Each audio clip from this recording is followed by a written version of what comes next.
Selamat pagi dan selamat datang di Talk Show Soft Skill. Bersama saya Sylvia yang akan menjadi MC pada hari ini. Pada hari ini kami akan membahas topik yang sangat seru nih, yaitu mengenai wacana ganjil genap 24 jam di Jakarta. Dan pada hari ini saya telah mengundang beberapa narasumber. Silakan perkenalan diri. Halo, saya Sharon Judika. Saya Teresia Cia. Saya Dita Kalantibu. Saya Shalama Indra Patras. Oke, baik. Terima kasih sebelumnya telah datang di talk show kali ini. Oke, baik. Jadi pada topik hari ini sangat menarik nih, karena ada banyak pro dan kontra yang akan dibahas, yaitu mengenai wacana ganjil genap 24 jam di Jakarta yang telah diusung oleh Ketua Komisi DPRD DKI Jakarta, Ida Mahmuda, yang bertujuan untuk mengurangi kemacetan dan polusi di Jakarta. Tapi ada banyak beberapa pihak yang tidak menyetujui usulan tersebut karena menurutnya usulan tersebut tidak akan menyelesaikan masalah yang ada di Jakarta. Baik, jadi topik pertama yang akan dibahas adalah validitas dari usulan tersebut. Menurut saya bagaimana nih? Valid atau tidak valid sih dari usulan tersebut? Jadi menurut saya sih valid ya, karena berita ini ditulis dari Detik News, yaitu sumber yang terpercaya. Selain itu juga wacana yang dibahas itu diusulkan oleh Ketua Komisi sendiri, Ida Mahmuda. Selain itu di dalam berita juga terdapat beberapa data nih, seperti persentase kemacetan Jakarta yang diambil dari Ditlantas Polda Metro Jaya. Oke, baik. Terima kasih Sharon atas jawabannya. Menurut saya sendiri juga kasus ini valid ya, karena ada beberapa pihak yang terlibat dalam usulan tersebut. Selanjutnya akan dibahas yaitu mengkategorikan klaim-klaim yang ada dalam usulan tersebut.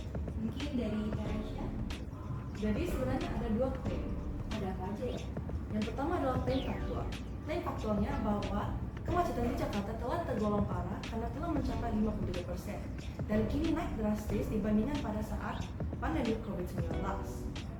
Yang kedua, Yang klaim kedua adalah klaim subjektif. Kini sistem ganjil genap berlaku dari Senin hingga Jumat pada pukul 6 hingga 10 WIB dan pukul 16 hingga 21 WIB. Namun Ida, seorang warga, berharap bahwa usulannya untuk sistem ganjil genap 24 jam segera dipertimbangkan untuk meringankan polusi udara. Dan ini adalah tipe klaim subjektif karena Ida berharap bahwa usulannya dapat dipertimbangkan oleh program Metro Jaya. baik Teresia, terima kasih atas jawabannya. Untuk selanjutnya saya akan membahas argumen dan kontra argumen yang terdapat pada usulan tersebut. Yaitu saya akan membahas argumen terlebih dahulu. Yang pertama adalah untuk mengurangi kemacetan yang ada di Jakarta. Yang kedua adalah untuk meningkatkan kualitas udara. Yang ketiga adalah untuk mendorong masyarakat untuk beralih ke transportasi umum dari pribadi. Hal ini diusulkan oleh Ketua Komisi DPRD DKI Jakarta, Ida Mahmuda.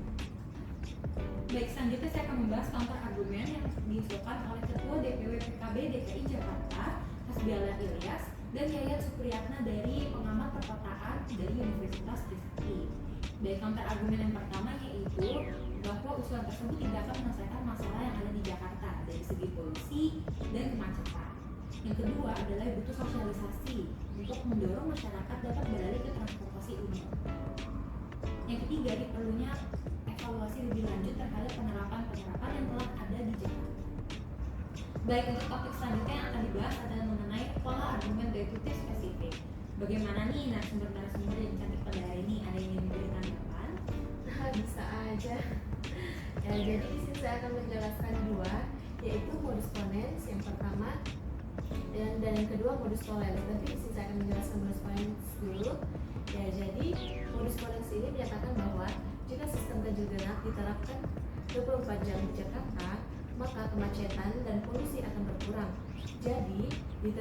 Jadi dengan diterapkan sistem ganjil genap 24 jam akan ada kemungkinan besar untuk mengurangi kemacetan dan mengurangi polusi yang ada. Yang kedua yaitu modus tollens. Modus tollens ini sendiri menyatakan bahwa jika sistem ganjil genap diterapkan di Jakarta, maka kemacetan dan polusi akan berkurang. Padahal kemacetan dan polusi tidak hanya dapat diatasi dengan sistem ganjil genap saja. Jadi sistem ganjil genap tidak akan mengurangi kemacetan dan polusi. Baik, terima kasih atas jawabannya Rita. Baik, untuk selanjutnya ada yang ingin memberi tanggapan selanjutnya? Aku juga ingin membahas tentang dilema. Jadi, entah pemerintah menetapkan sistem ganjil genap 24 jam atau mendorong masyarakat menggunakan transportasi umum. Jika pemerintah menerapkan sistem ganjil genap 24 jam, Masyarakat pasti patuh, namun itu tidak menjaminkan bahwa kemacetan dan polusi akan berkurang. Jika pemerintah mendorong masyarakat untuk beralih ke transportasi umum, polusi dan kemacetan akan berkurang. Namun masyarakat tidak akan beralih ke transportasi umum. Jadi bagaimanapun pilihannya, pasti ada kekurangan dan kelebihan. Terima kasih. Dari saya juga mau tambah tentang disruptif. Jadi entah pemerintah menerapkan sistem ganjil genap 24 jam atau mempertahankan sistem ganjil genap yang sudah ada sekarang. Nyatanya hingga saat ini sih pemerintah masih menerapkan sistem ganjil genap yang sekarang. Maka dari itu sistem ganjil genap 24 jam tidak diterapkan.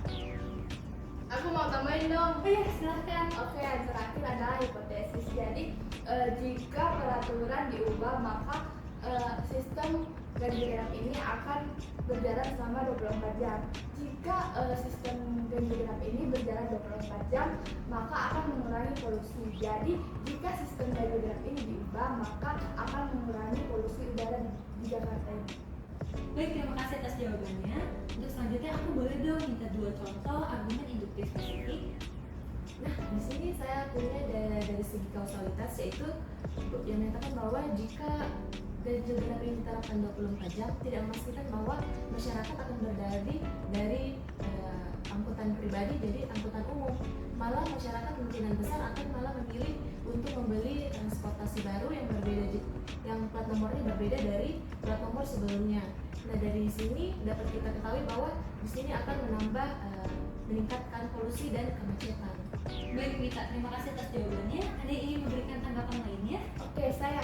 Silahkan. Oke, yang terakhir adalah generalisasi induktif, yakni apabila pemerintah menerapkan sistem 24 jam maka polusi udara akan berkurang. Apabila pemerintah menerapkan kebijakan transportasi umum maka polusi udara akan berkurang. Jadi pemerintah menerapkan kebijakan ini maka polusi akan berkurang.